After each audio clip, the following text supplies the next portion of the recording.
ছবিতে, ফেসবুকে বা ইনস্টায় আমরা যেটা দেখি তা হলো গ্ল্যামার, কিন্তু বাস্তবে গিয়ে বোঝা যায় সেই গ্ল্যামারের পেছনে আছে কিছু না বলা গল্প।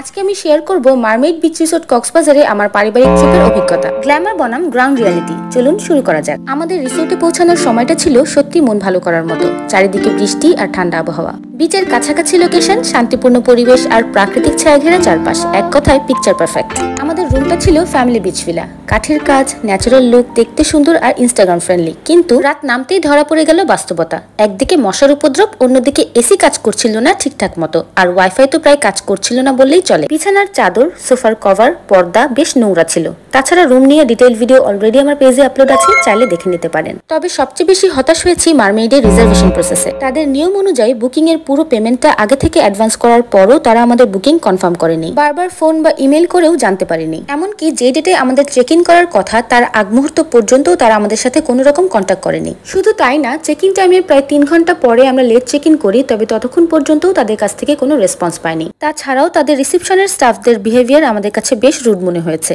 তো যাই হোক, রিসোর্টে চেক ইন করতে করতে আমাদের যেহেতু প্রায় সন্ধ্যা হয়ে যায়, তাই আমরা ঠিক করলাম একবারে সুইমিং করে ফ্রেশ হয়ে তারপরে আমরা রুমে ঢুকবো। বলতেই হয় মারমেইডের পুলটা আমার দেখা বেস্ট সুইমিং পুলের মধ্যে একটা, তবে পুলে তাদের কাছে কোনো টাওয়াল থাকে না। আমি এর আগেও মারমেইডে যখন গিয়েছি তখন এই বিষয়টা খেয়াল করেছি, পুল থেকে ওঠার পর তারা কোনো ধরনের টাওয়াল প্রোভাইড করে না। যদি আপনার সাথে বাচ্চা থাকে তাহলে হয়তো একটা টাওয়াল তারা ম্যানেজ করে দিবে, তবে বাকিদের ভেজা কাপড়েই অনেকটা দূরে রুমে যেতে হবে। এমনকি রুমের টাওয়ালটাও আপনি পুল সাইডে নিয়ে যেতে পারবেন না।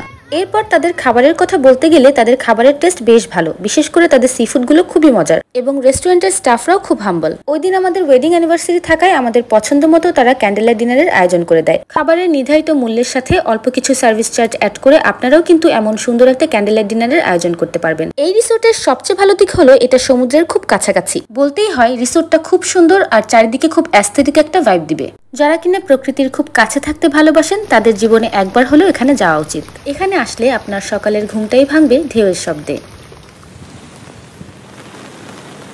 এবারে কথা বলবো তাদের বুফে ব্রেকফাস্ট নিয়ে। তাদের বুফে ব্রেকফাস্টটা ছিল এক কথায় অসাধারণ, একদম 10 on 10।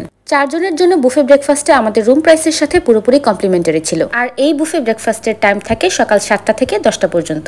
তবে সব মিলিয়ে প্রশ্নটা হলো দামের তুলনায় এই এক্সপিরিয়েন্সটা কতটা সার্থক। উত্তর হলো, আপনি যদি গ্ল্যামার খুঁজতে যান তাহলে হয়তো একটু হতাশ হবেন, কিন্তু যদি প্রকৃতি, নির্জনতা আর প্রাইভেসি চান তাহলে মারমেইড আপনার জন্য। তো এই ছিল মারমেইড বিচ রিসোর্ট নিয়ে আমার মিশ্র অভিজ্ঞতা। চোখ ধাঁধানো বাইরের রূপ, তবে কিছু জায়গায় আছে এখনো অনেক কমতি। আর এই ভিডিওটা যদি আপনাকে রিসোর্ট সম্পর্কে রিয়েল আইডিয়া দিতে একটু হেল্প করে থাকে তাহলে লাইক, শেয়ার আর আমাকে ফলো করতে ভুলবেন না। ভিডিওটা এখানেই শেষ করছি, কথা হচ্ছে পরের ভিডিওতে। আল্লাহ হাফেজ।